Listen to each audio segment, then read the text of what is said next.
Today, I want to play a game. Are you up to? Imagine you were born poor, extremely poor, in rural Ohio, 1839. On one side, your father is a traveling salesman, often gone, with a con artist reputation, struggling to maintain any sort of a stable livelihood. On the other side, your mother is deeply religious.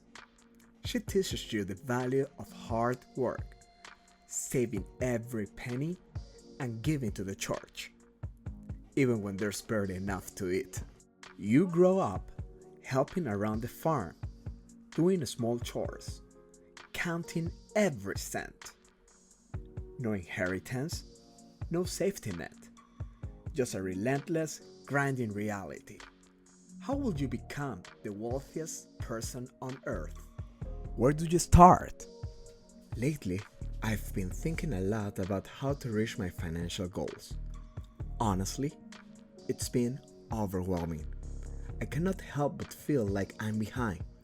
Like I don't have all the tools or knowledge I need to get there. I noticed I was starting to complain, feeling frustrated about where I am now versus where I want to be. Then, I realized I couldn't be the only one who has felt this way, and that plenty of people, in even very difficult situations, have succeeded on this same journey. And I came across this story. This man had no map, no connections, no privilege, just raw ambition, a head for numbers, and an iron will. This guy proved that there was a way to achieve what I thought it was impossible. And today, we can see the steps of the true pathway that one man took from crushing poverty to unimaginable wealth. And the 7 lessons learned. This is how John D. Rockefeller, the wealthiest person in the world by the 1800s, did it. Born in New York in July 1839 and spending most of his youth at Cleveland, Ohio, his first step was in 1855 when he was just 16 years old. At this time, he started as assistant bookkeeper, tracking every penny and learning the language of money. He was very humble and he learned from each one of his mentors, very punctual, and he took every opportunity that he had to learn about the business. The first lesson: master a skill and become the best at it. Shortly after, at just 20 years old, Rockefeller opened a trading business, dealing in grains, meats, and supplies during the uncertainty of the Civil War. He didn't wait to have all the perfect resources, connections, or capital to launch some grand empire. Instead, he started with what we had. He laid the first brick of what he would eventually become one of the greatest business empires in history, by focusing on what he could control and building from the ground up. His early action, whether humble and unglamorous, was the true beginning of everything. Sometimes, the hardest part is just taking that first step, starting that side hustle that it's in your mind, or even talking to that person you like. Break the loop. No more "I need more time," no more "I need more money," no more "I need more anything," no more excuses. Because you will never have what you think you need. And if you don't take any action, your dream will remain like that, a dream. And here's the second thing I learned from Rockefeller. Start where you are, with what you have. Moving on to 1863, at just 24 years old, Rockefeller saw an opportunity where others only saw uncertainty. The brand new, unproven industry of oil refining. While most people chased quick profits in more traditional trades, he decided to go all in and invest in the rising industry. Rockefeller was not looking for a fast win. He was building for the long term. His ability to bet on a growing market rather than settling for short-term gains was the foundation for the empire he would soon build. The lesson here? Don't give in to short-term profits. Play the long game. By 31, in 1870, his bet paid off, and he was able to found his own refining company. And while everyone was starting to get to know the industry, he was already spending really fast, but always with a plan, making bold moves that were anything but random.